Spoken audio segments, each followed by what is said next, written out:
Welcome to the First Read Ultimate Spider-Man podcast, where we break down Bendis' iconic run on Ultimate Spider-Man, issues 1 through 160, in Earth 1610. I'm Zach, and with me as always is the president of the Peyton Manning fan club, Johnny O. Yeah, what's up? Not I like much, that man. one. Thank you. I've had that in my pocket ever since I started doing these little nicknames for you. Nice. Never mind. What? I was gonna say, I realized that I was starting to mature a little bit when I stopped getting into arguments with people about if Peyton Manning was better than Tom Brady. True story. Freshman year of college, we had to write a paper that was like an argumentative paper. It was like you had to, take a side between two stances that people would have. Yeah. And the professor specifically said, "Dear God, do not give me another Tom Brady versus Peyton Manning paper. Oh my I've gosh. read too many of those in my life, and none of them are any good." And I was he never read one from me because did you give him all the stats? Oh, it's not even about stats. I got an A+ on mine. I obviously did that topic. I obviously chose Peyton Manning, and I remember the note that she wrote when she handed it back said, "Zach, if all of them were like this, then I would have no problem reading a million Tom Brady, Peyton Manning papers." It basically came down to my argument was actually not based in stats at all, because that's not good for like an English paper. Yeah. Okay. I turned it into a narrative. Like, Peyton Manning was supposed to be successful, and so when he was, people made less of a deal of it. But Tom Brady was this underdog kid that it was easy to root for. He was the 6th round draft pick. He played like an hour away from Bristol, Connecticut, where ESPN is situated. He was in a bigger market. It was just, there was all these things going for him that made him a more compelling story to follow. And of course, at that point, he hadn't won like his last 3 Super Bowls. So you could still kind of make the argument that like, he was just on a good team, right place, right time, and the rings are just kind of incidental. Yeah. Well, I mean, how long of a tangent do we want to go off on this? I think we could do a whole nother podcast where we just break down like the Peyton Manning years of the Colts. Like, instead of reading an issue every day, we go back and watch a game. Easily. That would be fun to do, to watch an important game and then break it down. Dude, I watched the AFC Championship game every year against the Patriots. I don't do it every year. Birthday. My cat Omaha birthday is January 21st. You have said that before. I don't watch it every year, but I've seen that game at least 9 or 10 times. Oh man, Marlon Jackson version of it. Marlon Jackson might be coming to St. Pius here pretty soon, because we're doing this like toy drive, and it's for Marlon Jackson's like charity that he puts on. For our listeners that aren't up to date with Colts history from the early 2000s, Marlon Jackson's the guy that made the interception to get the Colts to the Super Bowl. It's like the most famous Colts call. I'm sure you think of like Bob Lamy's call. Marlon's got it. We're going to the Super Bowl. Of course. Okay. Iconic. And I think he might be coming like himself to pick up all the toys when it's ready. So if we are, I mean, dude, I'm like I don't know what I'm gonna do. I have to talk to him. This is not a shot at Marlon Jackson. I'm not saying he's like, a nobody or something, but it will be funny because I can already tell John will be the most excited person there, and possibly the only person who actually ever saw him play, because as we've established, these students were born in 2010. The kids won't even know who this guy is. Let me I got to get up and I got to move something, but then I'm going to turn my camera and I'll show Zach something that I've got here. All right. So turning this around, that's the Indy Star article, because that picture of him holding the ball was on the front page, and I don't know if you can tell it, but that is autographed by Marlon Jackson also. Oh, that is cool. My Yep. buddy Austin, he was the best man at my wedding, has that same paper framed at his house. Oh, yeah. I wish I was smart enough to hold on to it, but I was too busy being 10. Well, that was, I didn't hang on. Yeah, my parents kept that or something. I don't know. I'm certainly not the one who hung on to that newspaper. Yeah. Yeah. But it'll be fun. I've met Marlon Jackson once before, and I told him, thanks for making that catch. And he was like, no problem. I'm pretty sure I've met him too. But Really? I've met like Seems so like a many good of dude. I've met so many of those guys from like that era. I kind of forget. Really? Yeah. Oh, that's awesome. Because I used to go to my dad would take me to training camp as a kid. And like if you're a cute little kid at the front of the ticker line and you've got a ball for them to sign, like they all will come up to you. Yeah. Oh man, that's awesome. We could talk about the glory days for hours. You know, I'm sure by the time this podcast is over, not like this episode, but the whole thing, we probably will have talked 4 hours just in little segments. I'm sure we've talked about the Peyton Manning years before. We have, and I think it's so funny that most of our listeners are not from Indiana, which is good. It's not like we're telling our friends and coworkers and they're listening out of pity. Yeah. Like we have Spider-Man fans. They know. We've told them before. Right. They were there. Yeah. These guys need to know the history. It's important stuff. If I'm president of the Peyton Manning fan club, then, you know, I'm going to have to talk about it. And I bestow that title to you as like a sign of respect and honor because I freaking love Peyton Manning. Do you know how hard it is for me not to appoint myself the president of his fan club? But I just know objectively you like him more than I do. Oh, thanks. I did name my cat after him. Yeah, that was the deciding factor. But so did my brother, to be fair. Oh, for real? Yeah, my brother and his wife's name it's actually my wife's cat, but I'm pretty sure my brother helped name it. But it's my wife. It's my brother's wife's cat. So my sister-in-law. But his name is Peyton. And he unfortunately passed away, so his name was Peyton. But did Peyton and Omaha ever meet? They didn't. That would have been quite a team. Yeah. I'm sure they would have hated it. Cats they would have hated each other. So he like meeting, but the adults would have found it funny. All right. We got all the way off the tracks. Do we want to talk Spider-Man? But you know what? It's still only 8 minutes. So I think if you did have something else you wanted to bring up before we got into it, we're not totally out of time yet. But I don't have anything yet. So yeah, I've got some stuff for the end. Okay. Let's throw it over to the Better Business Bureau and then get into these issues. Every business says they're better. But the ones that earn and display the BBB seal back it up. It instantly identifies businesses that are committed to operating with integrity, honoring promises, and telling the truth. Makes you wonder why every business doesn't have it. So look for it, because it's looking out for you. That's why it's the sign of a better business. And find a better business anytime at bbb.org.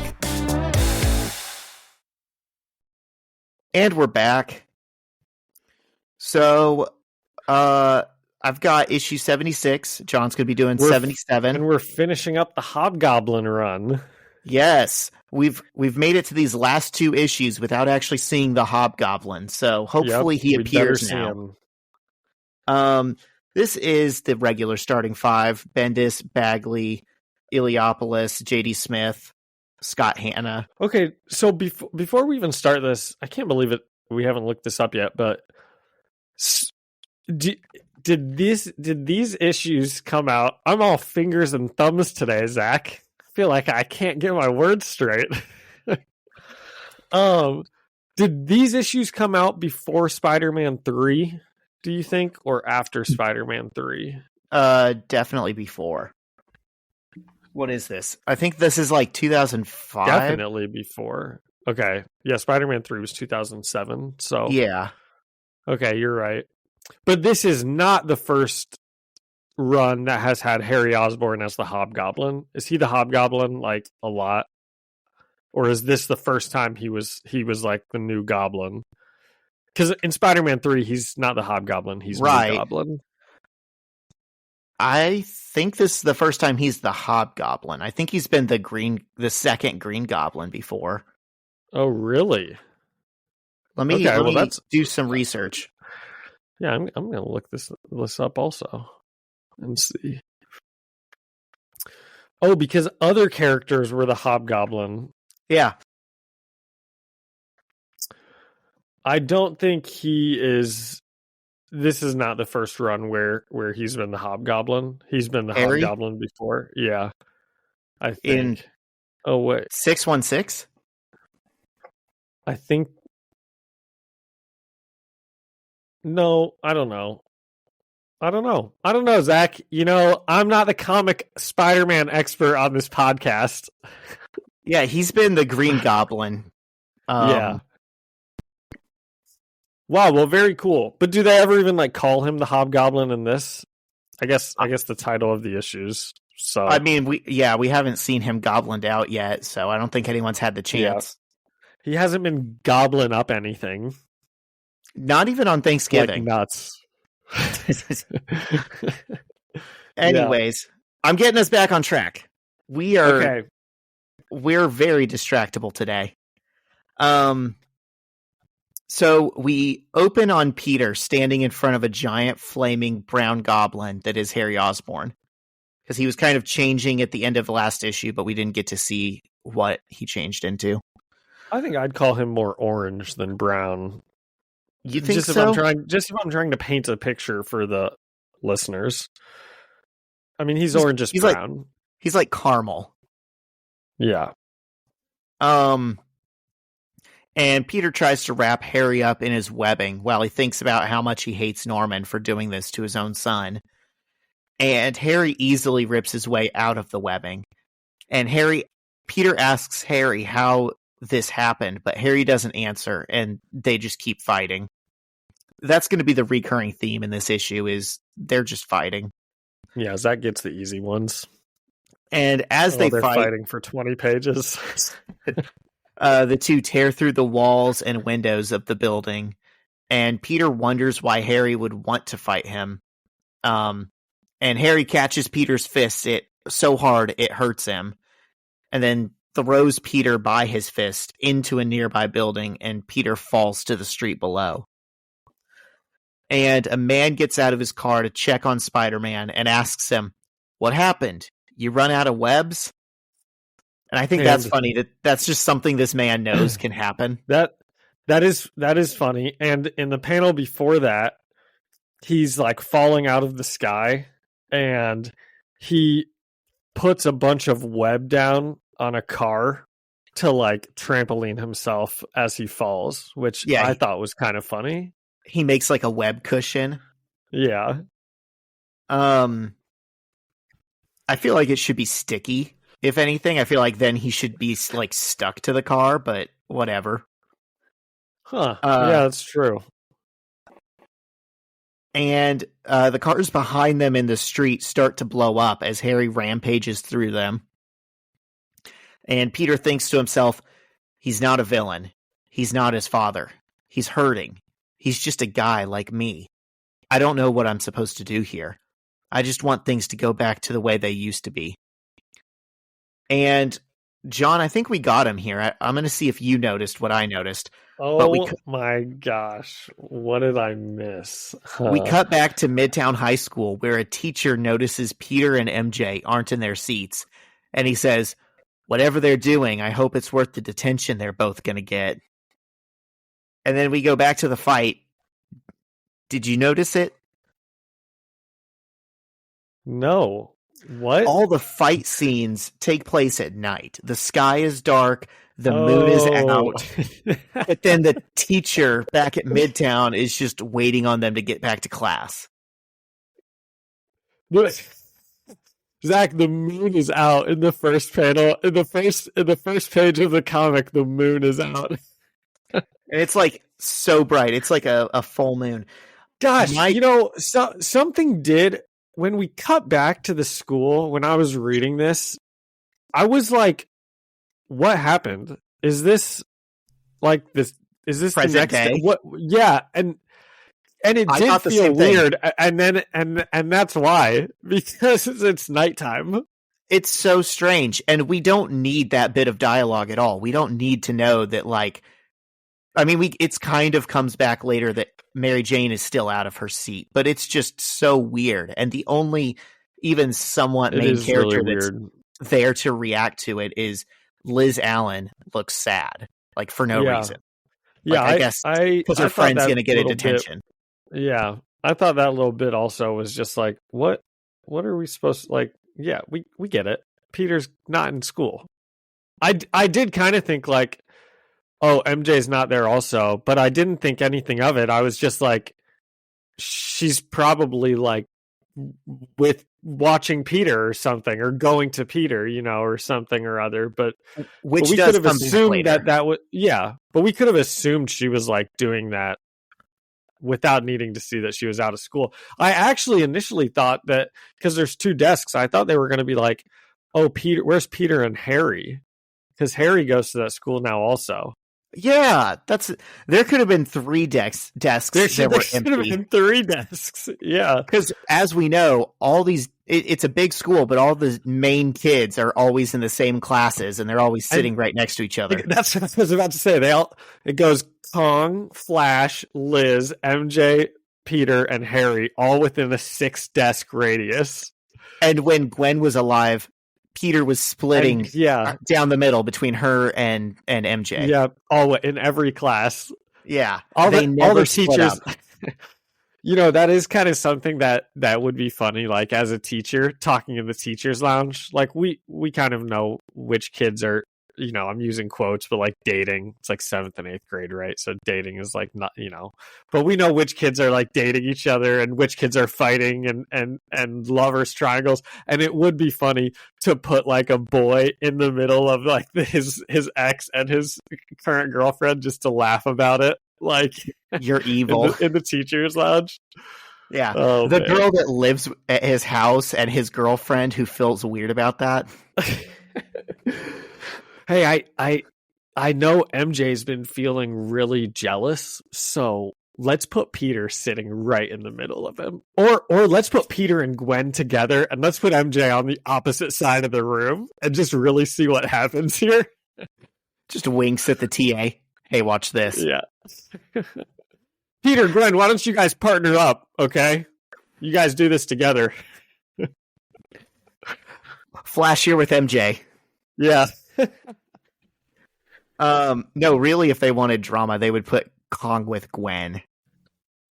Yeah, they'd be like, "Hey, remember when this girl was here like 2 days and pulled a knife on this guy?" Let's put them in a science experiment together. Give them an X-Acto knife. Let's make them be parents of an egg for a weekend. Oh man, that makes me want to do stuff like that at school. Anyways, back at the fight, Peter jokes that with anyone else, he'd have to tell them that they need to pay for all this damage. But the thing about Harry is he actually can pay for all of it. And he says, "Harry, I can help you. I really can. I'm not just saying that. We're friends. Just power down and talk to me." And Harry doesn't say anything and just throws a fireball at Peter. And Peter begs him to stop and says if he can't, the cops or the Ultimates are going to come and kill him. Are these the same powers that the Green Goblin had? Like, could the Green Goblin just like throw fireballs and just big and strong? Or yeah. Okay.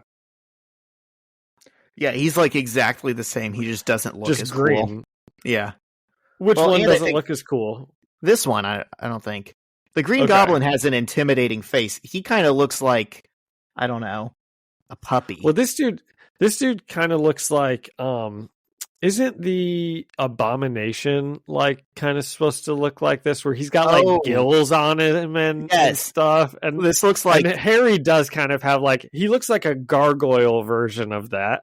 He looks like the MCU Abomination. Yeah. which everyone loved. Yeah. Big hit when it came back in She-Hulk. That, and that show was like so well received on its own. Like, yeah.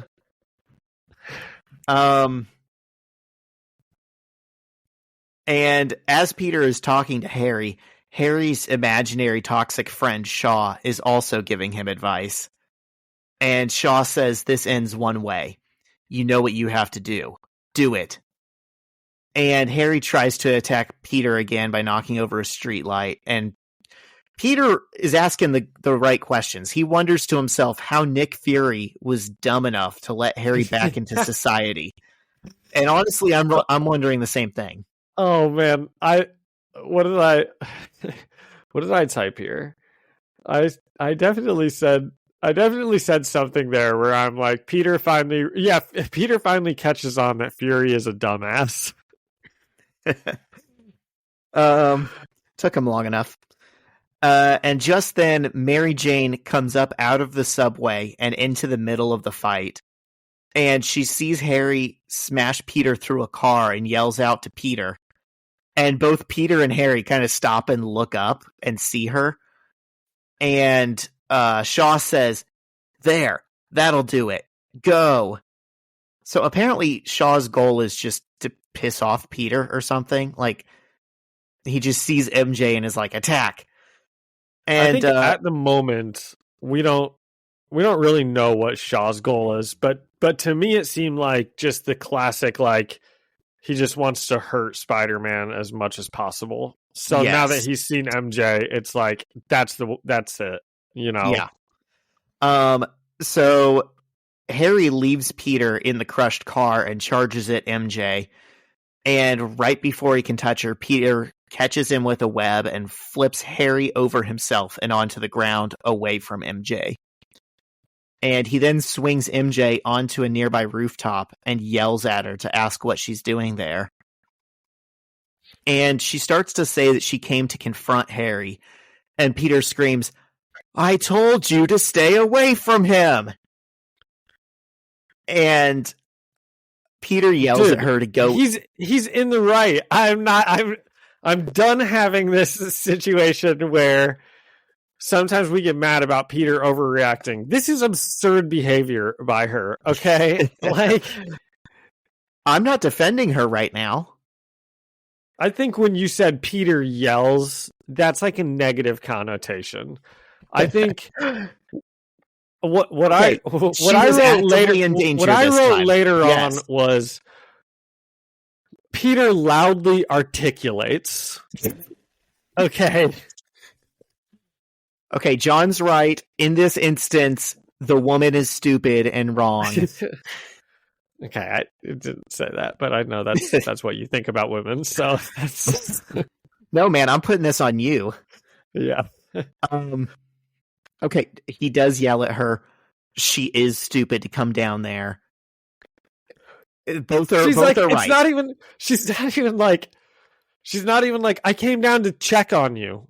I came down to I was worried about you. She goes, I came to confront Harry and she can't finish but we know she's going to say like about she's like and then she says, I wanted to see who was lying to me about, and she still doesn't get to finish her thought. So she wanted to come and confront Harry about lying about Peter killing Norman, his dad, which is such a silly thing to do. That's so like, Zach, it's like, she was dating Harry, and this is like behavior that I would expect out of someone who like still has a crush on that person, and she like is finding excuses to go and talk to him.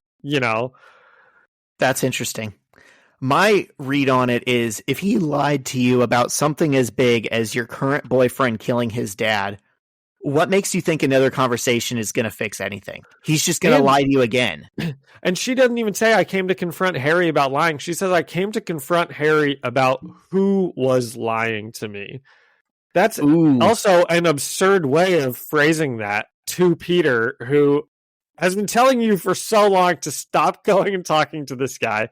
And that, of course, he didn't kill this person. And, it's just like, I don't know. She's like, I'm doing my own research. She's just not being very like trusting of Peter right now, or like she's not really respecting his like decision making ability at all, or being aware of the situation. Yeah. Like, he's brought up the fact the last time like you got too close to this family, you got thrown off a bridge and almost killed. Maybe let me handle this one. And she's still like, well, just one conversation won't hurt. And she showed up for 1 second, and a giant goblin maniac was like a millisecond away from just crushing her. Yeah. In her defense, she had no idea that was going to happen, but still, like, nothing good was going to happen either. Yeah. Well, it seems like going and trying to talk to the Osborns is the only situation where a big goblin creature has attacked you before. So, you know, if you just didn't want to be in that situation, avoiding the Osborns is probably a safe bet. If she had a nickel for every time that's happened, she'd have 2 nickels, which isn't a lot, but it's weird that it happened twice. Yeah. So Peter yells at her to go into this building and hide, and then turns around to find Harry has already climbed onto the roof with them. And he tackles him, sending both of them over the edge. And Peter tackles Harry, sending both of them over the edge. Yeah. Okay. Peter tackles him, and Harry cracks the sidewalk below, while Peter kind of slows his fall by catching a street lamp on his way down. And before Harry can even stand back up, Peter just starts hitting on him relentlessly.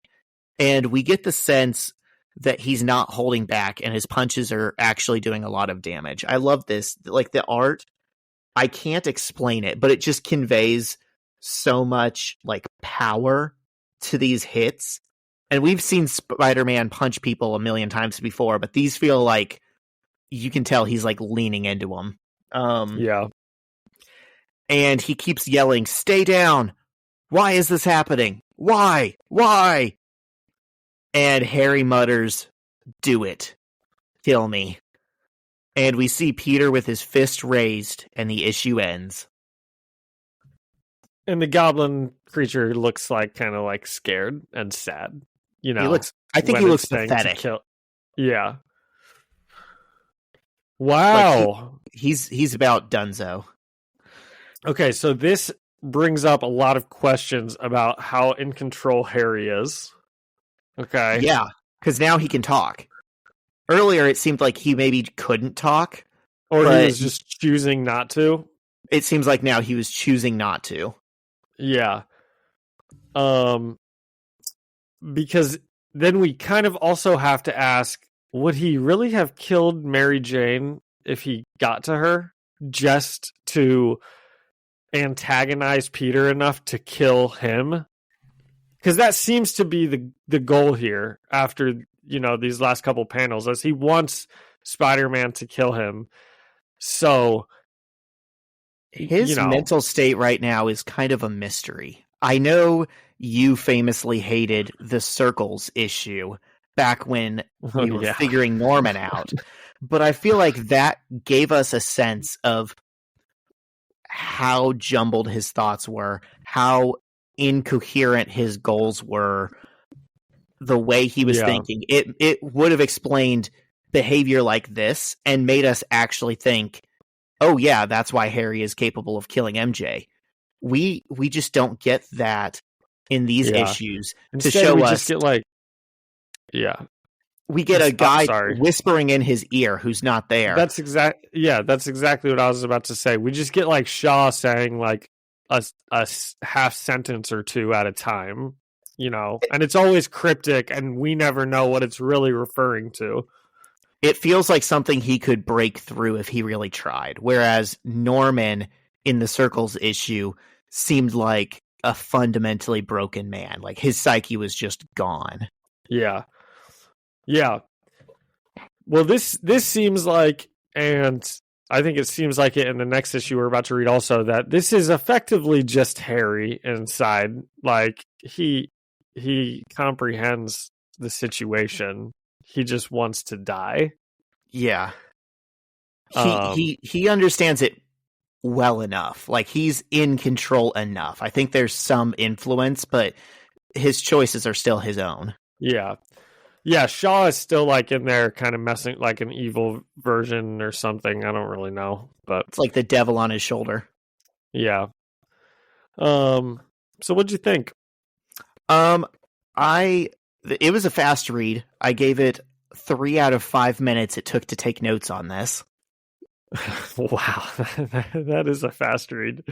That, like I said, I think it has some. I would have liked them to have done more. Like, it seems like the scene at the school was just to meet page length. Like, they were kind of didn't know what to say. Some of the fight pages were kind of unnecessary. I would have liked more of a look into Harry's motivations and stuff. Everyone's trying to play Harry, and then all of a sudden we get issues where Harry is playing Peter and MJ. And we still don't really understand why. Is it because of what his dad did to him, or does he have his own reasons? Yeah, I think you hit the nail on the head, because one thing I wrote was a lot of this issue is spent with Peter just being like, why is this happening? Like, I don't understand this. Like, and it's like, we don't really either. So it would be nice to get some clarification on this kind of stuff. And instead, they just kind of punch each other for a while. Like, I was expecting at some point we would get some sort of villain monologue or a flashback or something that explains why this is all happening to Harry, you know, apart from like he was just in the lab when the explosion went off. So I guess he's a goblin too now, you know. I'm realizing this would have been the perfect issue. We've been in Peter's head enough, and the things he says in this issue, he's thinking to himself, and it's exactly what we would have expected him to think. This would have been the perfect issue to make Harry the point of view character and like make us sympathize with the villain for once. You know, we've had enough time with Beowulf. Give us Grendel now. You know, let us see the perspective of this villain so we can understand them. So when we go back to the hero's perspective in the next issue, we understand the conflict. Yeah.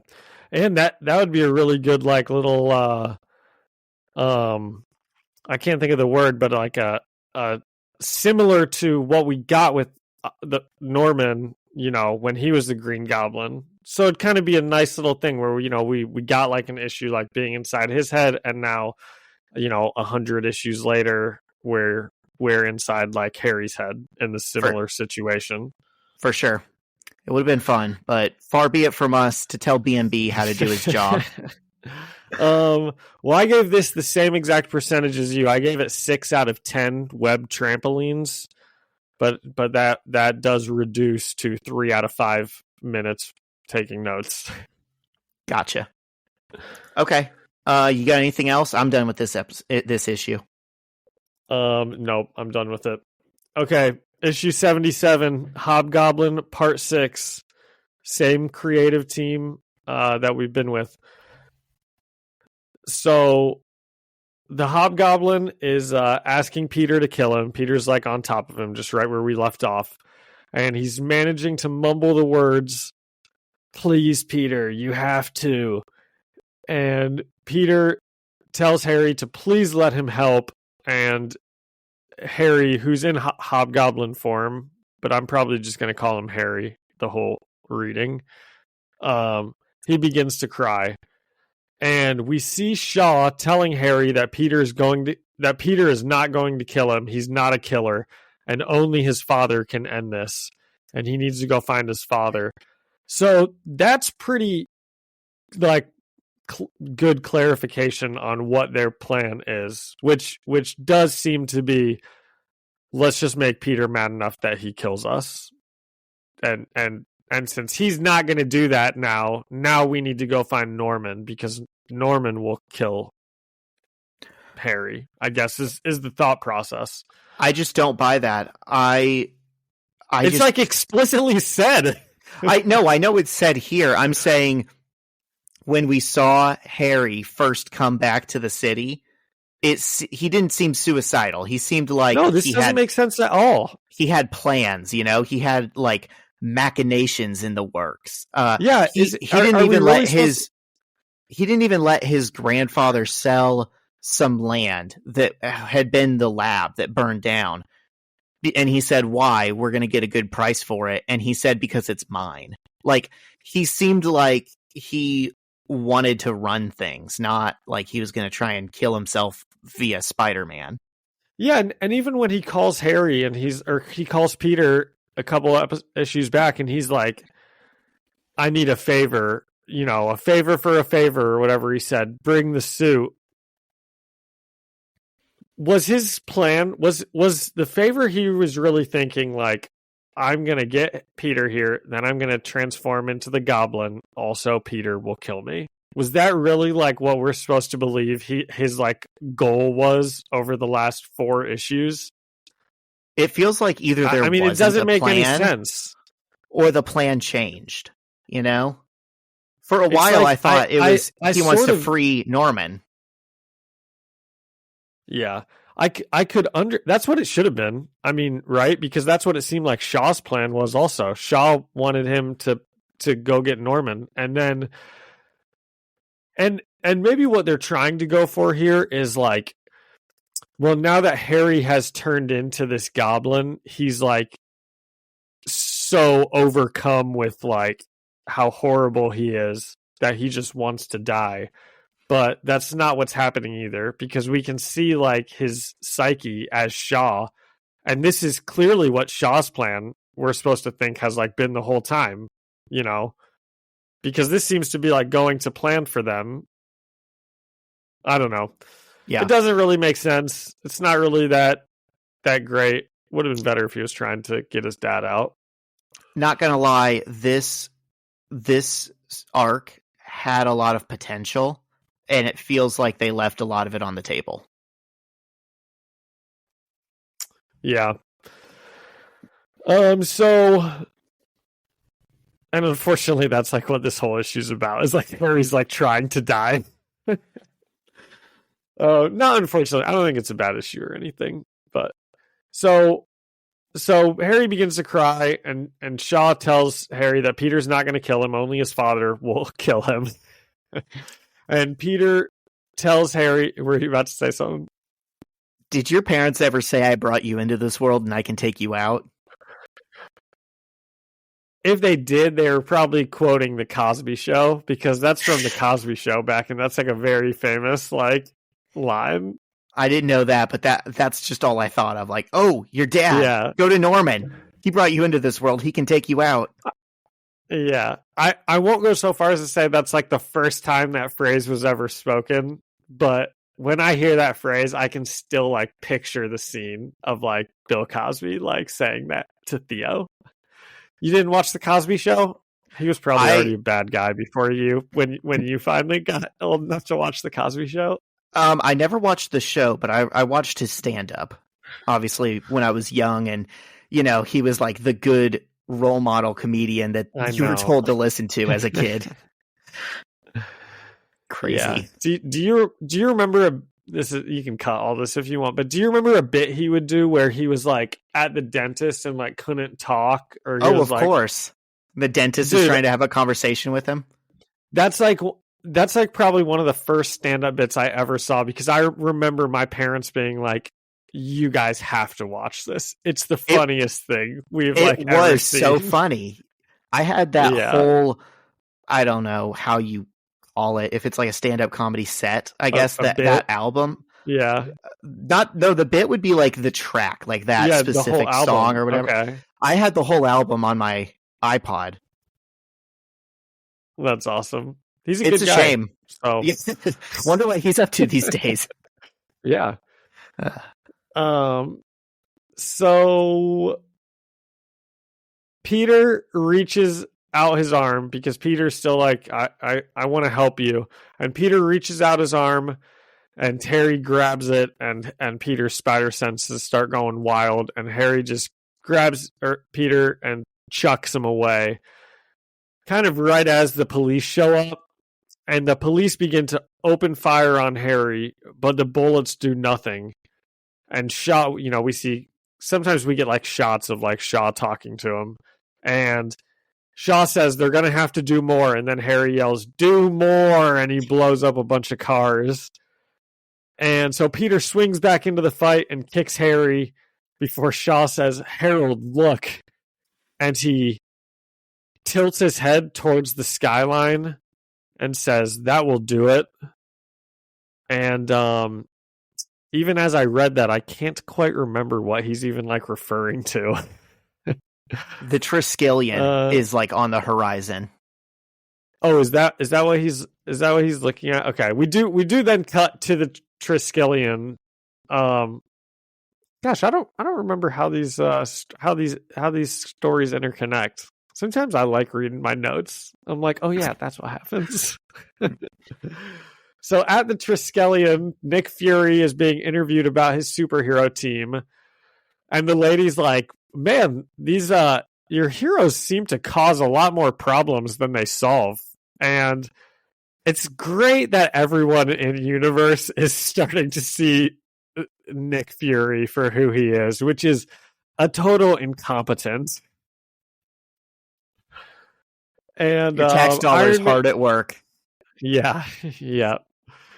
And Iron Man flies away from the headquarters because the news he sees on the news like Spider-Man and the Green Goblin are fighting. Or is that even where he flies to, or does he just like fly away?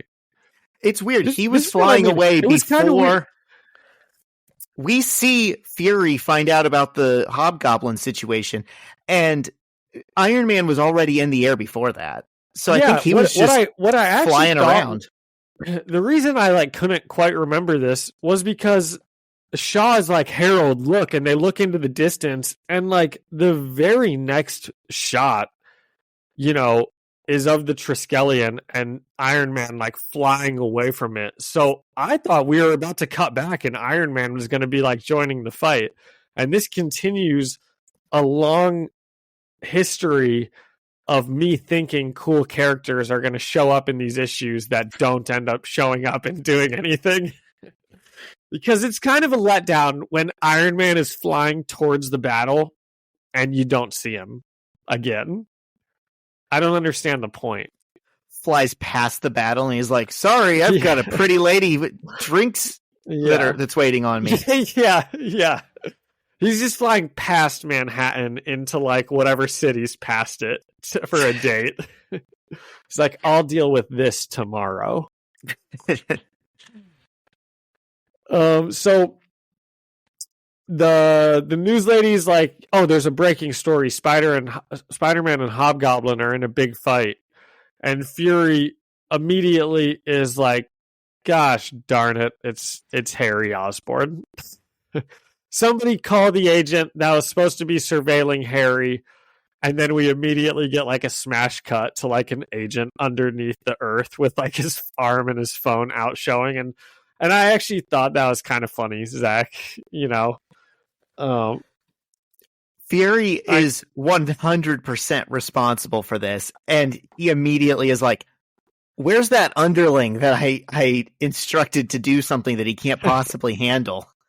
It's like, he does not have the buck stops here mentality. He'll like smash cut. Yeah.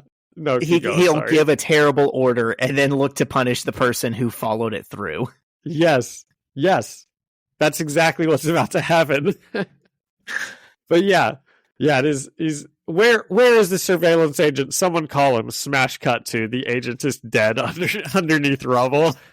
Smash cut immediately back to Fury, and now he's blaming somebody else for the situation. Actually, scratch that. Call that agent's family. So Fury can't yell at the agent because he's dead.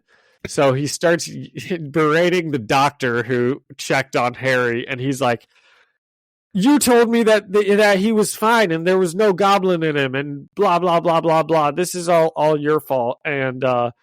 And then Fury's like, "All right, call in the Hulkbusters," and he like puts on this cool Iron Man suit, and dude, I just like can't stand him in this couple of scenes. Like I just can't stand his like cool guy attitude that whatever he's doing is like the coolest thing in the world. Like it reminds me of Terrence Howard in the first Iron Man, or even Rhodey in the second Iron Man when he's like next time, and then in the second Iron Man when Rhodey like throws on the suit and he like thinks he's like a big cool tough guy now, and it's like, okay man, like chill, you know, you're Nick Fury, you don't go into the fights, okay? But I don't know, what do you think? I like the Nick Fury bits because I mean I don't think I came in like you did necessarily to this series with like the rose-colored glasses where it's like, oh yeah, Nick Fury, he's awesome. He just runs shit. He's like a strategic mind. I knew that he's a MCU. Goober. Right. When you just accept that it's funny every time he up, yeah, you enjoy it so much more. Oh my gosh, what was I just thinking of? Oh, I know we're probably going to talk about Doctor Who in a little bit, but there's a big secret organization called UNIT in Doctor Who, and they are kind of like S.H.I.E.L.D., where they always seem to have the best of intentions, even though maybe they're a little like over controlling, but they're just like incompetent, like always, you know, they just can't do anything right. I mean, you kind of have but they're to a secret organization that like runs the world, you know? Right. You kind of have to have that for stories like this where the Doctor is the main character or Spider-Man is the main character, because if the uber powerful agency actually does their job, then there's no need for like an individual protagonist. Yeah. So Fury puts on this cool little suit that apparently is codenamed Hulkbuster. And that's like a group of people that are all wearing these like special Iron Man suits. They're called like a Hulkbuster crew. It's like the SWAT team. Yeah. So, Fury and the other agents show up, and Fury tells Harry that this is for taking down the Hulk, and you are no Hulk. And Harry says, thank you. And the agents just begin to rain fire on him. And Peter tries to talk sense into both Fury and Harry. He's kind of like yelling to Fury that Harry needs help and he's sick. And then he's like yelling to Harry to like that he can help him. But Harry just knocks Peter away, and the Hulkbuster team begins like spraying him with even more bullets until finally he turns back into Harry Osborn, burning and almost dead on the ground. And S.H.I.E.L.D. begins like calling in people to start cleaning up the messes. And Peter goes over to Fury and starts yelling at him. He's like, this is so funny. Nick Fury's such a goober, dude. He's like, why did this happen? You were supposed to help him. Why is he begging me to kill him? And Fury, exact quote, he goes, why is the sky blue, kid? I don't know. And it's like, it's your job to know everything. You should know this. You should know why all this happened. Second of all, it's not that complicated why the sky's blue. It's because there's so much water on the ground and it's reflecting up from the light. That's like, maybe not everyone knows that, Zach. Like, I don't know, but it's not really complicated science. So Fury should know these types of things. What I'm saying is, it's a really stupid thing to respond when you get asked a question that is your fault. Right. That's like causing an accident and being like, why'd you turn into my lane? I don't know. Why is the sky blue? Like, yeah, exactly. It's like, what does that have to do with what we're talking about? Yeah, releasing Harry Osborn into society isn't like just the natural order of things playing out. It's like you making a bad call specifically. Yeah. He even told Peter the place he was at in Colorado was pretty nice. Like, it didn't seem like it was bothering him being out there. He didn't need to be released at all. It's so ridiculous. And yeah, that's really what it is. It's that he's like, what do you mean? Why did this happen? Sometimes things just happen. They're unexplainable, kid. But they can't be my fault. Yeah, no one has ever taken less accountability than Nick Fury. But Fury does order a team to go and check out Norman Osborn's penthouse, and then he has this big smug moment where he's like, "And you know what, guys?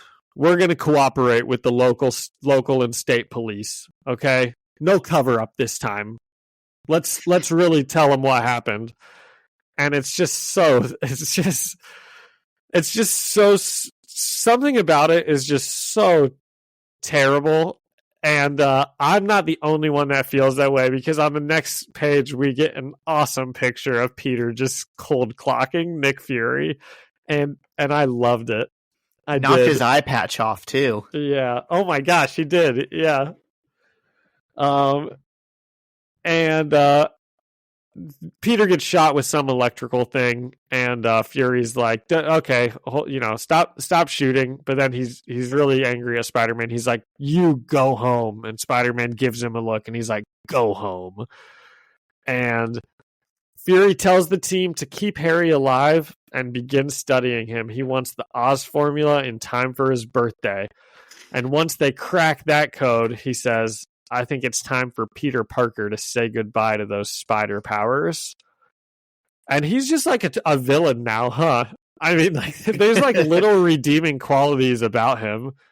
I mean, he's always represented the military-industrial complex. Like, if you thought he was going to be a good guy at a certain point, it's because he's, oddly enough, a good today, guy in the MCU. Well, I was going to say, Henry Kissinger just died today. He's like Henry Kissinger, but like with swag. Well, I know everyone has their thoughts about Henry Kissinger, and I know I've heard he's a really terrible guy. He's kind of racist. But I know also a lot of people like him, and I don't know enough to say either way. So there's your both sides on that one, Zach. He's pretty like, I bet he has a greater death toll than like any one particular U.S. president. You know how they say like every president is like a war criminal, like a little bit, like maybe they just dabble in it. He's like the guy who told Nixon how to be a better war criminal. Wow, so that's pretty impressive. Yeah, really decorated. He won the Nobel Peace Prize for being a good enough war criminal. And it sounds like it was well earned. Yeah. Well, I wouldn't have known he died if you didn't say anything. So, and it doesn't change my life at all. Really? So, there you go. Twitter is doing a little victory dance. Not to get on a high horse here about deleting social media, but I haven't had Twitter or Facebook in forever. I actually do still have a Twitter that I put in like my fantasy football players when I need to know what's going on injury wise with them. But that's the only time I use it, and I don't know anything. It takes me like a week to find stuff out. Like, I didn't know Bobby Knight died for like 4 days, and I didn't know Matthew Perry died for like 2 days, and I don't even know how long. And you know what, Zach? It's awesome. I actually commend you for that. And like, I've been thinking about it for a while, and I never can get myself to pull the trigger. And I really wish I could, because I know I'd be happier for it. Yeah. Well, the key is I did have to re-download it when fantasy football started, because I tried to go without it, and I'm like, I don't know what are the injury updates on these guys? Is this guy practicing or not? Like, right. So the key is you give yourself a little bit of that dopamine from scrolling Twitter, and that's it. So it's only for football now. Well, there you go. There you go. R.I.P. Henry Kissinger. But not really. Okay, so where are we here? So Harry's burning almost dead to the ground. Oh yeah, Peter just punched Fury and it was awesome. So Peter shows up at MJ's and he begins to loudly articulate to her, as he has done so many times before, that he told her to stay away from Harry and she actively ignored him. And he can't protect her if she doesn't listen to him. And he can't have her or anyone else, any friends in his life, because they all either end up dead or in some weird experiment where they're goblin creatures. And MJ begins to cry as Peter walks away. But gosh, this was just like such a awesome page. I know for a fact that Zach just like loved this. And I did too. But as Peter's walking away, MJ like comes and hugs him from behind. And there's this awesome, it's such a cute moment. Peter like turns around and like hugs her back, and they're sort of crying together. And we get like this like smile from MJ, only for Peter to then like push her away and walk away, leaving MJ just standing by herself crying. And gosh, man, that was a real roller coaster of a last page, because I was like, oh my gosh, that's so awesome. They're not going to do this like big fight. Like, you know, MJ's just going to like actually like grab him and you know, and then turns out they are doing this big fight. But shout out to Mark Bagley, because all those best panels are silent ones. There's no words, but we fully understand what's happening. And yeah, you're right. I do love I think my favorite panel in the entire issue is that one where he's like trying to break up with her. He's basically saying, I need to break up with you and not talk to you and not have anyone close to me. And she's like gotten him to hug her, and you see her smile, and you can just tell she's thinking, oh, good. You know, he understands that was kind of crazy talk. He's hurting. We're still going out. You know, I'm still in his life. And then the very next page, he's like, nope. It's a tough one. And do you see what it says in the corner? He's not in the wrong. Next issue dumped. Boom. Oh my gosh. No, he's not in the wrong at all, Zach, and I won't have you tell me that he is. Okay? He's in the wrong in the sense that he's like, I won't have it. I need to be a hermit. I want to live away from everyone. No one can be close to me. I understand, like, his recent experiences are Gwen, Nightmare, and now Eddie. His Uncle Ben. Well, I'm saying, like, the last Eddie, last 3 arcs. Like, Gwen died, and then we did the little Wolverine thing that doesn't matter. And then Nightmare convinced him Mary Jane was going to die, and then now he just got back from this Harry thing.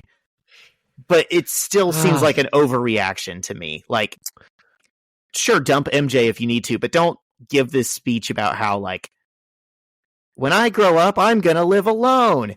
You hear me? I'm living alone. I'm living. Shout out to Kevin. Is that? Yeah, Home Alone. Yeah. I butchered it. He says, when I grow up and get married, I'm living alone. That's the part that makes it funny. But he's not wrong that, like, everyone around him keeps getting hurt from his, like, Spider-Man stuff. Like, he's just not very good at this, you know? That's and a it's not his issue. fault, because the people close to him also don't listen to him at all. Hey, baby Billy, what's up? He's getting big. Yeah. Just hopped up on the back of my chair here out of nowhere. Yep. Yeah. Anyway, so anyway, she's got to listen to him. These people, you know, she wouldn't be in that much danger if she just listened to him. But you don't see who are other people. You don't see Pepper Potts running into danger every time Iron Man is doing something. You know, or like, I know, she did a couple times, but it doesn't help like, your point, so ignore that. I know, and I guess Peggy Carter would also run into danger with Captain America, but she was also a S.H.I.E.L.D. agent, so, you know. This is what makes the love interest interesting characters. Like, yeah, in real life, do we want them to be safe? Sure, but it's fiction. It's fun that he just, like, Mary Jane can't resist the urge to try and help, you know? Yeah. Well, I hope these 2 kids work it out. I'll tell you what. Yep. So if I were a teacher, I'd be, which I am, But if I was their teacher, I'd be putting them in group projects together. You know, these two just broke up. There's a lot of tension. Let's sit them next to each other and just see what happens. All right, guys, your assignment today: write 10 nice things about the other person. Yeah, turn to your partner. Tell me what you like about them. Okay, go. Don't look at me. Look at them. Okay. Do you have a rating? I had it. Yes, I do. It was out of punches to Nick Fury. Ooh, okay. Well, man, I really want to punch Nick Fury 10 times, but this was not a 10 out of 10 issue by any means. I have this one at an 8 out of 10. I actually liked it. I'll give it a 7. I like it better than the 7. last one, but yeah, this whole arc is just it's a flop to me. Yeah, it ended up kind of feeling that way myself. After reading it, I was like, gosh, I feel like it's been a couple arcs since we had a really good one. Yeah. And what did we have? Was the previous one like Gwen and Carnage? Was that the previous arc? Or I don't even know. There's been one since then. He's just been like Spider-Man no moring for a minute, hasn't he? But not even really. Like his Spider-Man No More arc is just I hate being Spider-Man. Yeah, it is. That's funny. I'll say this: in my mind, it does pick back up again. Like we're in a bit of a lull right now, but there are eras of the book still that we have to look forward to that I just love. So yeah, it's not like any. It's only good for the beginning. Do we get any like cool villains that haven't showed up yet, or is it just like Green Goblin comes back, Doc Ock comes back, Venom comes back? You know, there's a lot of that, but yeah, there's some that we haven't seen. Have we gotten Mysterio yet? Dude, remember he was in the Spider-Man movie? Yes, I do remember. I remember that Mysterio. Yep, Bruce Campbell. Oh yeah! Oh, that's what you were talking about. I thought you meant like the real movie with like Jake Gyllenhaal. No, dude, in the comic. Oh, the that's one that right. Kong was in. So that means, in theory, there is a Mysterio in this universe that's like based off of, or did they create that character for the movie? Do you think? Dude, I don't know. We might just have to wait and see. Okay, so we do get Mysterio. It sounds like. I didn't say that, and stop fishing for answers. Okay, well, if we don't get Mysterio, then just tell me, because otherwise... Oh my God, we get Mysterio, okay? See, you ruined it for anyone else that's never read. I knew it. I hope you're happy. I am. It's not anytime soon. You'll forget that I even said that. Okay. You got anything else on these issues? I don't. Next Me week, neither. We are in 78 and 79. Yep. I'm pretty sure it's just about Peter taking a fat 2 issues. You can cut that one if you want, Zach. He's like, man, this one's been brewing since I was in Wolverine. I haven't used the restroom in a week with all this fighting. It's got a Chris in the new house. Yep. Oh, yeah. Girl. Okay. Enough with the toilet humor. What else do we have? So, John, I wouldn't know because, like we said, you're not on social media, but Spotify Wrapped came out. Do you use Spotify? Do you have your Wrapped like your like best of the year or something, right? I always look forward to that coming out. Although I've sort of got into this bad routine where all year I just listen to my Wrapped from the previous years. So my next year is the same songs that, you know. Oh, yeah. But let's see. I would imagine, okay, I'm going to go out on a limb here and say my most listened to thing will be 2023 Wrapped. Do you know what that was a song from? No. Popstar, Never Stop, Never Stopping. Did he say Bin Laden? He said, F Bin Laden. Have you ever seen that movie? I did. I watched it for the first time earlier this year, and I liked it. Not as good as Hot Rod, but... No, it's not. The Lonely Island guys are just Oh, it's great. Comedic geniuses. And that will tell you that I have listened to their that album a lot. This thing's moving too slow, Zach. I'm sorry. Okay. We can come back to it, and I'll tell you why. What were you going to say about yours? Oh, so I don't use Spotify, but Apple Replay says my top artist this year was Relax My Cat. And I was like, what is that doing on there? And then I realized when we got Jubilee, she was so anxious for a few nights. Like, we had her just in our bathroom. And I just left my phone in there with like calming music for her. And it ended up being my number one artist of the year. That is so funny. And then number 3 is Cat Music Dreams, because it was also on that playlist. That's awesome. You know what my number 1 song is that I'm seeing right now? It says I listened to it 24 times, which I'm sure I listened to it more. What's that? The Mighty Mighty Boss Tones. Ooh, the impression that I get. Their big hit. Probably the only song of theirs that I could tell you. Not probably, it is. Yeah. That's the song that makes me think of Zach. So it should feel special. I do. Thank you. Did you know that song before me, or no? Did we just talk about ska and I showed that to you? So let's see. My top 5 songs were, that was when we were working. You'd put that one on. Oh, hell yeah. On Ska Day. I love that. Ska Saturday. I tried to make that a thing and it never took off. You did make it a thing.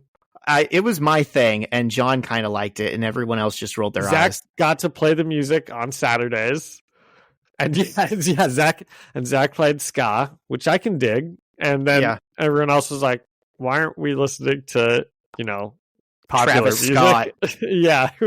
Monday through Friday was Travis Scott and Kendrick Lamar, and then Saturday was like Rancid and Boss Tones. Okay, so let's see. My number 2 was Basket Case by Green Day. You can tell I had some ska playlists going here, or pop punk playlists or something, or some sort of punk. But classic, love it. And then number 3 was Running Up That Hill, Make a Deal with God, the Stranger Things song, if you know that one. Do you watch? Yeah. I knew it before then, but The Chain by Fleetwood Mac, and number 5 was Every Day by Buddy Holly. That one I listened to a bunch because there's a show called Good Omens. I think maybe I've talked to you about that before. Shiloh watches it. It's so good, I think. And anyway, they play that in that show, and it made me listen to it a bunch of times. Nice. But I would imagine it's going to say my most popular artist was Taylor Swift, because if it's not, I can't imagine who it is. Yeah, we've established before that John's a Swiftie. Yeah. You got anything else? I do. So this is kind of a callback to something we were talking about before we pressed record. We were running a sound test, and John randomly said, "Hey, Zach, if I hum a theme from a movie, do you think you can get it?" And I was like, I mean, I can try. And then what'd you do? Do it for the listeners. Okay, I'll try. Do do do do do do do do do do do do do do do do do. And Zach had it pretty soon.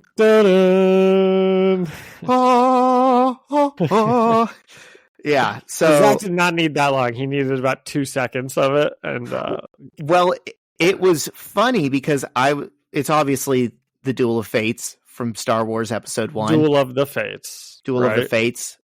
I don't know. I think they know what I'm talking about. Yeah, I know. But I was just watching that movie on Monday, and then we watched Attack of the Clones on Tuesday, and probably tonight or tomorrow we're going to watch Revenge of the Sith. And that is really funny timing. And I even sent you a picture because you said something. You sent me something. You did. You sent me. Yeah. You sent me a picture of Padme. Yes, John was reading. John was reading V for Vendetta and sent me a picture of one of the panels, and I sent him a picture of Natalie Portman on the TV, as Padme, and I said, speaking of things that she was in. Wow, yeah, which was also pretty funny. That's just coincidental timing. Yeah. So V might say that there's no such thing as coincidence, only the illusion of coincidence. So I don't know, maybe even that's a coincidence or something. that also sounds like something Master Yoda would say. Yeah. I kind of want to see like V like hang out with the Jedi Council and like talk to them and stuff. I feel like they would hate him, but I feel like Qui-Gon would love him, like find a nice gray Jedi well, he's and be the like, best anyways. Yeah. yes, the ends do justify the means sometimes. Yeah. So what are your thoughts on the Star Wars prequels? Well, we got into this for like 12 seconds before we started filming, and I said that, I find the prequels very entertaining. I don't have any big issues with them. I'm also not like a diehard Star Wars fan, so I don't really care about them. Yeah. But I think they're good and they're fun, especially 2 and 3. Like those are very fun. They get a really bad rap. And the lightsaber fights in them are like awesome. Like the lightsaber fight in 3, what is that one? Revenge of the Sith? Is incredible. Yeah. I think the older I get, the more like the prequels in my mind become like real Star Wars. Like I care about them more and think they're a more interesting story. Like the corruption of Anakin and all the power plays that Palpatine does, in my mind, is like, more big brained and like a better story than Luke, Leia, and Han like blowing up the Death Star. It's just it's so weird how people act like those are bad movies. And I realized what it is. It's like 10 out of 10 world building, 10 out of 10 set design, 10 out of 10 action, 10 out of 10 like grand like plan for how everything happens. And it's just like the directing is a little bit off, and the script, like George Lucas should never write dialogue, Yeah. And it feels like they rush certain things. Like these should have been 7-hour movies and they would have kind of had the room to breathe. And then they edited them down to fit into like 2.5 hours. So something like really crazy will happen. Like Anakin will be like, I killed them all, the women and the children. And then you'll just get like a hard cut to something else. And the mood doesn't get a chance to like settle. But if you wanted to make them longer and just add little moments like that, I think everyone would love the movies. And I think what's important about them still like holds up. Yeah, I think they don't get as much hate as they like used to. I'm pretty sure like kind of general consensus is that like the prequels weren't as bad as everyone maybe like made them out to be. There's been a reevaluation of them in recent years, but I'm going a step further and I'm saying I think they're better than the original trilogy. Dude, I was about to say the same thing. And maybe it's just because like the original trilogy is old, and old things stink generally. They look like shit. So I don't even think it's that. But I just think I think it's that a little bit. I think that they're just older, and also older movies, like they just move slower, and they're just not as good. I don't think like they're not as fun or entertaining, which is like what a movie's supposed to be. I think like they were seen as like lightning in the bottle at the time because nothing had really done what they did, but they're just pulpy science fiction, and George Lucas was just kind of figuring himself out. You can tell even with episode 1, that is the one that everyone makes fun of the most. Like when I watched that, I was like, yeah, I get the sense this guy had whatever, like 20 years, 15 years to plan this movie. And I think he did what he set out to do, like, and the best moments he could do was, now this is pod racing. No, again, he should never touch dialogue. He should have hired someone out to do that for him. Take away the dialogue. Musa Jar Jar Binks. The machinations are good, and if you can take C-3PO seriously as a character, then Jar Jar Binks, you can also take seriously as a character. Yeah. There's many. You know what? I promise you, when that movie came out, he was my favorite character. I had Jar Jar Binks like stuffed animals and like a little toy and everything. Like I loved Jar Jar Binks. So there's multiple comic relief characters in Star Wars, and people just acted like he was so ridiculous. I mean, he is ridiculous, but it's not like you put Dora the Explorer in like Mission Impossible. Like people were acting like he doesn't even fit in at all, and you're like, no, I can buy that. Like in a big galaxy, there's like one goofball Gungan that gets wrapped up in some serious stuff. So the funny thing about that is that then you think about that, and it's like, oh yeah, he's just he's a silly guy in the universe, and then it's like, oh yeah, but in the third movie, he's also the guy that like gives all of the power to the Chancellor. Oh yeah, it's the second movie. We're just gonna take. Is it the second one where they're like, let's just take advantage of this feeble-brained Jar Jar Binks to just give us all the power? It is so understated. Every single scene that Palpatine's in, you can see how he's playing chess while everyone else is playing checkers. And he'll be in a room full of smart, competent people, and he'll know exactly how to manipulate each one of them. Like, he'll be in a room with, like, Yoda, Padme, Mace Windu, and Obi-Wan Kenobi, and you're like, surely all of these characters are capable of figuring him out, but he'll, like, do something that appeals to, like, Padme's sense of compassion, and Yoda's quest for knowledge, and Obi-Wan's desire to be a good mentor to Anakin. He'll like say a line that like does all of those things, and like so they don't. It's so weird. And I even noticed these are worth rewatching. I might need to check these out.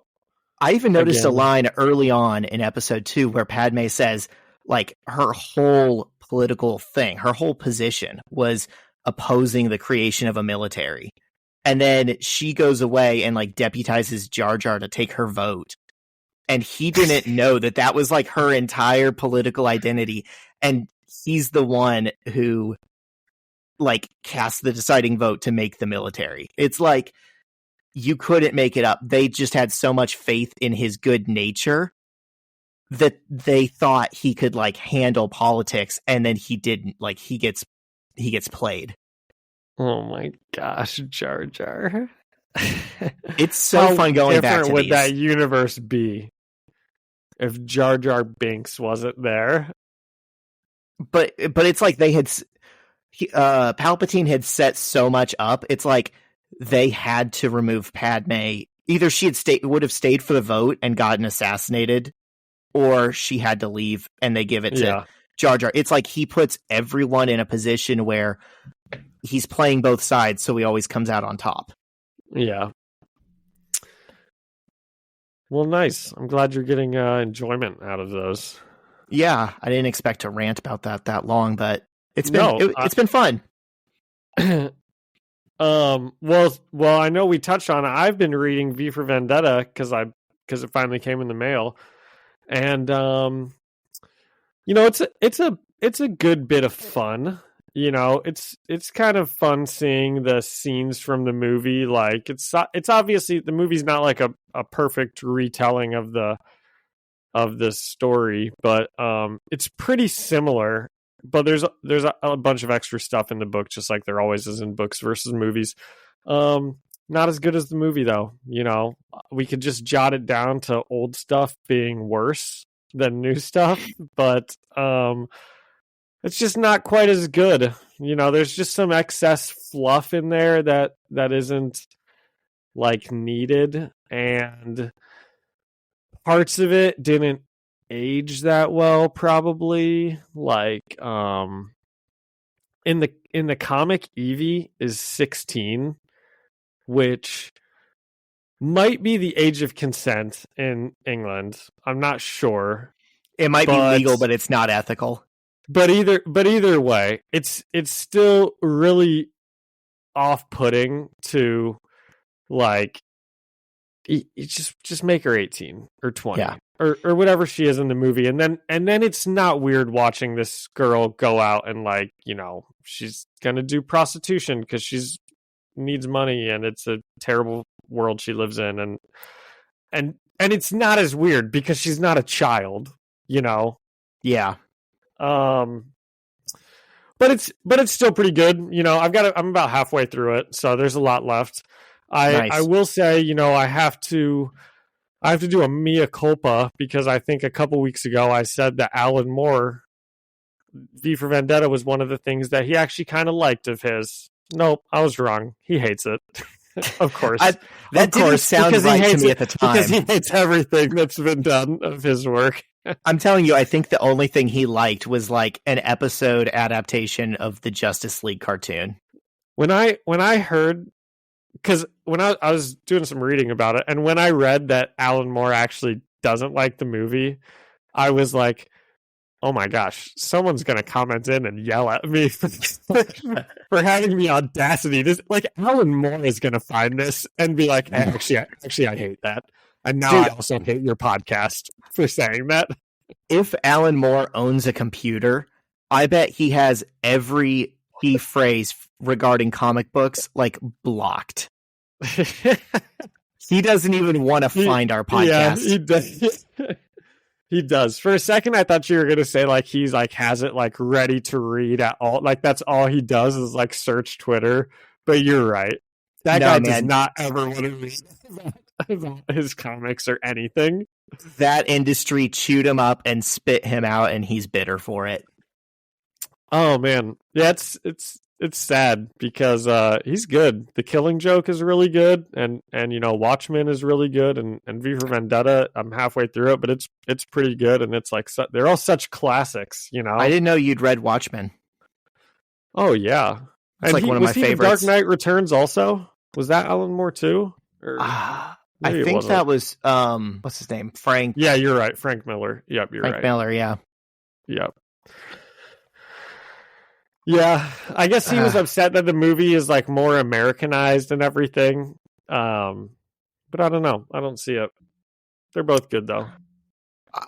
He's entitled to his opinions, and obviously like he has valid reasons to be hurt, but I could see him just like nitpicking the movies. Like he could see such a good adaptation and be like, I didn't care for the song they used in the credits.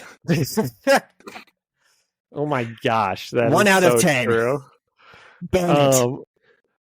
But okay, so some key parts that I have gotten to. So one thing Alan Moore doesn't like first is he says that the movie, so the comic is like very much like anarchy versus fascism, and the movie, he says, is more like neoliberalism versus neoconservatism, and which is like what we have now in America. And I just don't buy that at all. I don't think movie is a that's 100% fascist government, and I think his thought is that V in the movie is not like an anarchist. He's just like, come on, if we all just do the right thing, then everything will be good, you know, kind of like sometimes you're like Democrats say you've just got to go and vote, you know, and then but that's not at all what that movie is like or the purpose of that movie. Like, dude, I love that movie. I could do a podcast on that. Like, I think it's so good, and it's like such a good story of like, you know, like one person like leading a revolution against a fascist government, which is exactly what the movie's supposed to be about. So I just don't see his criticisms with it when I was reading about it. Yeah, I feel like he probably deep down in his heart just dislikes the fact that it was adapted more than he has any problem of how it was adapted.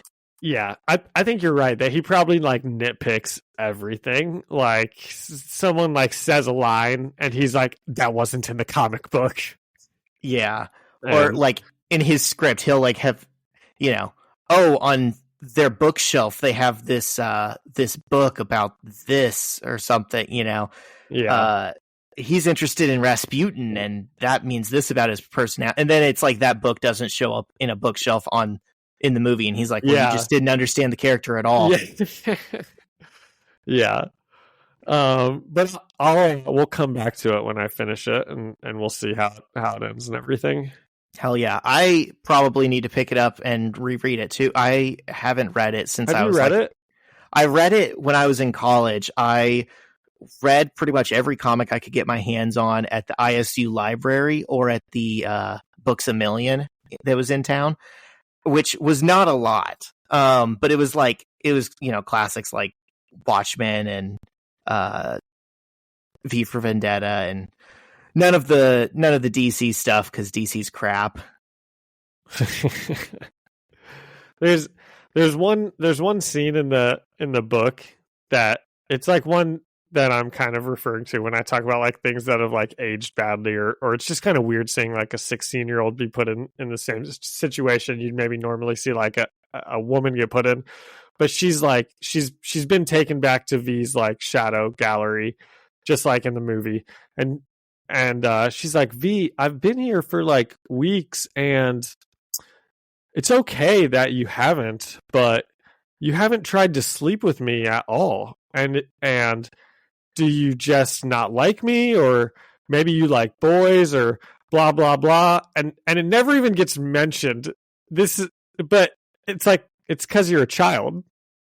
Why doesn't V just say that? He's like, no, it's because you're a kid. Like, but I think it's because she's not supposed to be, because without looking it up, I would imagine that maybe the age of consent is just less. So it's like not a thing to write about, but it's weird to read about. There is also an unfortunate thing, like historically in comics, where they just sexualize younger girls. It might have been a criticism of that. I don't know. I get it, and the movie so mixed up in my mind because it's been so long since I read the book, and per my recollection, they're just like so similar. They're pretty similar. Like, but it's just not as good. Like the main guy, the main dictator, just does not hold a candle to John Hurt, like yelling in that movie. He's just that's who is like whatever the main guy's name, but it's just too good, you know. I really like that movie, Zach. I can't wait for next November the 5th. I feel like you've probably put a target on your back from someone who just loves Alan Moore and despises that movie, and I've put a target on my back from the original Star Wars heads. And there's someone out there who's both of them and just wants to kill us both now. They're just steaming with anger right now. Just don't understand the comic book. They're like sharpening a machete while they're listening to our podcast. She's 16 because blah blah blah blah blah.